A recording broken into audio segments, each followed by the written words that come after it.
Nesse vídeo aqui eu quero falar basicamente sobre perdão. Esse é o tema do vídeo. E em primeiro lugar, eu quero te dizer que o perdão, ele é para você. Independente se você está literalmente se perdoando de algo ou perdoando alguém. Ele sempre vai ser mais útil e vai ser, em primeiro lugar, para você. Porque muitas vezes você está bem, você está na busca pelo autoconhecimento, na busca pela tua cura, por diversas razões, diversos motivos, enfim, cada um tem os seus. E você também já perdoou algumas pessoas também já te perdoaram, outras não. Ou você está na busca ainda não conseguiu perdoar pessoas que você precisa perdoar. E por que você precisa perdoar? Porque enquanto você não perdoa, quem você não perdoa está vivendo numa boa, está bem. A ausência do teu perdão na vida de outra pessoa não atrapalha a vida dessa pessoa. A não ser que ela permita, a não ser que para ela isso seja um problema de ordem emocional, que aí desencadeia uma série de outras coisas. Mas a ausência do teu perdão, num primeiro plano, não atrapalha a vida de outra pessoa. Só atrapalha a tua própria vida. É você que muitas vezes, em função desse ego gigante que você carrega, e essa falta de capacidade de perdoar, né, que tem que ser algo alcançado, algo trabalhado, para que você atinja essa virtude e essa capacidade e esse entendimento, sobretudo. Quando você atinge esse entendimento de que a falta de perdão só atrapalha a tua própria vida, se torna algo mais fácil de ser realizado, mas não da boca para fora. Algo que carregue muita verdade. Quando você entende que atrapalha a tua vida, você tem uma maior capacidade de perdoar. E eu entendi isso há algum tempo atrás já. E eu estava numa festa há pouco tempo atrás. E alguém com quem eu conversava, que assim como eu, vou dar um exemplo aqui da minha vida para vocês. Assim como eu, essa pessoa não teve pai. E eu também não tive pai. E é lógico que ela tem esse evento na vida dessa pessoa de não ter pai, essa ausência paterna, carrega as suas particularidades, assim como eu carrego na minha vida as minhas particularidades nesse evento de ausência paterna. Então a gente estava conversando e tal, e essa pessoa demonstrava, só para contextualizar aqui, ela demonstrava um certo pesar enquanto falava, e eu tranquilamente ali ouvindo apenas. E ela falava sobre uma questão bíblica que sempre vem à tona para quem é muito religioso, tal, às vezes nem tanto, mas ela sempre vem à tona. E acaba sendo uma coisa subjetiva muitas vezes, porque é muito da visão de cada um. É importante buscar o significado das coisas, a etimologia, mas é muito mais importante e interessante que a maneira como você encara, a maneira como você enxerga e estabelece para a tua própria vida, o mais importante é que faça sentido e que complemente e sempre acrescente e agregue algo positivo para a tua própria vida. E não seja uma coisa vazia que você não perceba preencher justamente um vazio da tua vida. Tem que fazer sentido, tem que ter uma ligação direta com um propósito e que você enxergue e que você entenda isso. Então essa pessoa trouxe à tona a questão de honrar pai e mãe. E ela falou, não, mas é muito importante, ela já sabendo que eu também não tive pai, mas é muito importante honrar pai e mãe.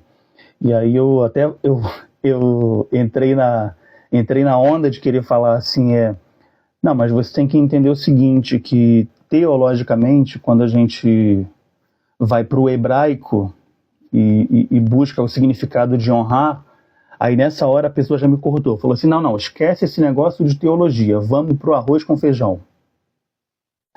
Aí nessa hora realmente eu deixei a teologia de lado, a gente ficou ali no arroz com feijão e tal, e aí eu já tinha falado um pouco, ela falou bastante dessa vivência dela, e eu fui falar um pouco da minha vivência também, e que não tive pai, nunca tive o convívio do pai. A minha realidade é um pouquinho diferente, é aquilo que eu falei de particularidade, né? Por exemplo, eu conheço o meu pai, eu sei exatamente quem é o meu pai, eu sei exatamente onde ele mora, e aí as pessoas eventualmente perguntam assim, ué, mas sabe quem é, sabe onde mora, nunca teve convívio? Não, nunca morei um dia sequer, nunca tive convívio, nunca tive assistência em fase nenhuma da vida, nem quando nasci, nem na infância, em momento algum. E é lógico que qualquer um vai ter esse entendimento. É lógico que isso para mim foi um problema, juntamente com vários outros, mas isso foi um problema durante muito tempo, até que eu realmente pudesse dizer, né, que literalmente sou um indivíduo curado, vamos dizer assim, dessa ferida. Dessa ferida eu já sou curado há muito tempo. E por que tem essa questão de eu saber quem é e inclusive onde mora? Porque eu também tive rejeição materna. E quando eu tinha, acho que 5 anos de idade, foi a época em que eu fui morar com a minha tia, que é irmã do meu pai.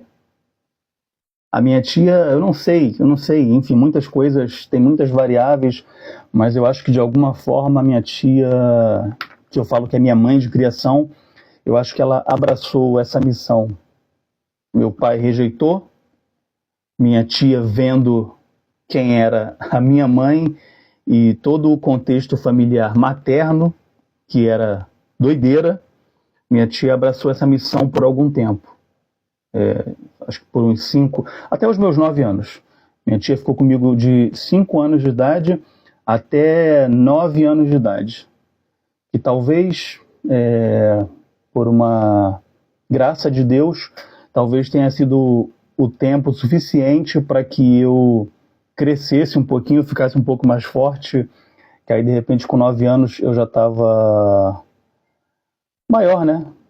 Com um pouquinho, pelo menos, um pouquinho mais de entendimento, e aí com 9 anos é que eu voltei a morar com a minha mãe. E aí falando para essa pessoa um pouco dessa vivência, para que ela entendesse, e dizendo para ela que hoje em dia, por exemplo, deixa eu te ligar aqui. E dizendo para essa pessoa que hoje em dia eu não tenho mais convívio, eu não tenho mais... na verdade, assim, convívio eu não tenho já há algum tempo, né? Já não convivo mais, já não moro mais na mesma casa que a minha mãe, que é com quem eu morei parte da infância, adolescência, fase adulta, que era mãe e vó. Eu já não moro há bastante tempo. Só que aí a pessoa perguntou assim, mas você não tem nem mais contato? Eu falei, não tenho mais contato. Mas por quê? Eu falei, não, é uma decisão minha não ter o contato. E aí a pessoa falou assim, não, mas você precisa perdoar. E eu falei, não, mas eu já perdoei. Não, a pessoa, não. Você tem que procurar o perdão e tal. Eu falei, não, meu querido, olha só, você não está entendendo. Perdoar, eu já perdoei. Perdoar não significa e não nos obriga a manter qualquer tipo de relacionamento com quem quer que seja.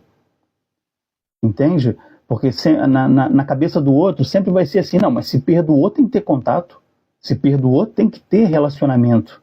E isso não é uma regra do perdão. O perdão é justamente me livrar daquele fardo, me livrar de sentimentos, e disso eu já estou livre. A maior prova que eu vejo por ter aprendido e ver que na prática isso se aplica para a minha vida. Se não se aplica para a vida de outras pessoas, é outra história. Mas veja bem, eu hoje em dia, e já há bastante tempo, eu consigo falar sobre qualquer tema pesado da minha vida sem sentir algo negativo, sem me emocionar e sobretudo, consigo falar. Tem pessoas que não conseguem falar, tem pessoas que não conseguem falar, tem pessoas que não querem falar, e tem pessoas, perceba, uma coisa que eu descobri ao longo da vida, que eu confesso que eu não entendia muito bem, e depois passei a entender. Quando você é o tipo de pessoa, que eu não sei se eu já fui, na verdade assim não, com esse comportamento, quando você é o tipo de pessoa que fala muito da própria vida, que é muito aberto e fala com problema ou sem problema, mas enfim, você tem vontade de falar, e quando você fala abertamente sobre seus traumas, dores, enfim, acontecidos da vida, muitas vezes as coisas que você fala são gatilhos para outras pessoas. E muitas vezes, não é sempre, mas em determinados casos, muitas vezes você vai causar, logicamente que um sentimento negativo, mas você vai causar uma raiva para outras pessoas. Só que elas não vão te falar o porquê. Então essa raiva vai se transformar de repente num julgamento, a pessoa vai te julgar segundo o que ela entende, segundo o que ela enxerga sobre aquele assunto que você está falando. Então, por isso que nem sempre, eu digo nem sempre porque às vezes vale a pena. Quando é que vale a pena você falar de si próprio? Quando surge essa temática de mão dupla ali, quando surge essa temática dos dois lados para esse tipo de assunto. Agora, você falar de si próprio, seja o que for, gratuitamente, assim, do nada, não vale nem um pouco a pena. Primeiro que você está se expondo de forma desnecessária, e segundo que o que você vai falar pode servir de gatilho para outra pessoa. É importante ressaltar, gatilho negativo. Então a pessoa vai ficar com um sentimento negativo a teu respeito, ela vai ter esse gatilho justamente por ter essa questão familiar, ou seja o que for, mal resolvida. E você muitas vezes falando e inclusive afirmando que já é uma pessoa que fala com tranquilidade, que alcançou o conhecimento, autoconhecimento, que alcançou a cura, então não vai, digamos, agregar muito para a conversa. E para finalizar o vídeo, essa questão que eu vou voltar, essa questão de honrar pai e mãe, né?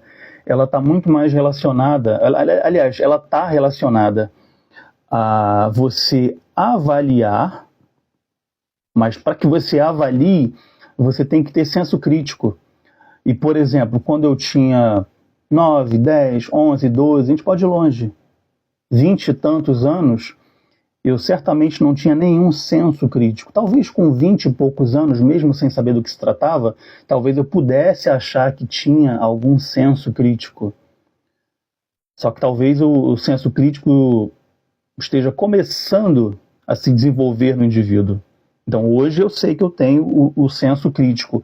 E eu sei, e digo sem medo de errar, que eu não tenho nada, absolutamente nada, para honrar nem meu pai e nem a minha mãe. Eu diria que o meu honrar pai e mãe, ele já se desenvolve, já se aplica no momento em que eu não sou o indivíduo que vem para a internet, e aliás eu nunca vim, já me comportei certamente na adolescência dessa forma, mas enquanto lidava com outras pessoas eu falava desse assunto. Mas enquanto eu sou o indivíduo que vem para a internet, por exemplo, e eu não estou aqui fazendo um ataque ao meu pai ou um ataque à minha mãe. Isso não é um ataque. Isso é simplesmente um compartilhar de vivência, inclusive da minha própria vivência. Porque eu costumo falar que uma das maneiras pela qual eu mais me desenvolvi nessa habilidade, nesse dom, como preferir, mas que é algo que você precisa desenvolver, isso é fato. Ou você tem pessoas que já te ajudam para que isso aconteça, pessoas na própria família, então você já cresce um indivíduo mais desenvolvido, espiritualmente, na busca pelo autoconhecimento, o que não foi o meu caso. Então, uma das coisas, ou as coisas que mais me ajudaram para o meu desenvolvimento foi falar sobre essas coisas com pessoas que nem sempre concordavam ou compactuavam, até porque eu nem sempre falei dessa forma que eu falo hoje em dia, mas voltando, falar é importante. E o segundo elemento, eu sempre falo que é leitura. Então, falar sobre o assunto e leitura são as coisas mais importantes. E aí, leitura você escolhe, né? Leituras que tenham uma relação direta, leituras que envolvam espiritualidade, desenvolvimento pessoal. São as coisas que realmente vão te ajudar para que você cresça espiritualmente, aprenda e entenda de uma vez por todas a importância de perdoar, que é para você seguir a tua própria vida.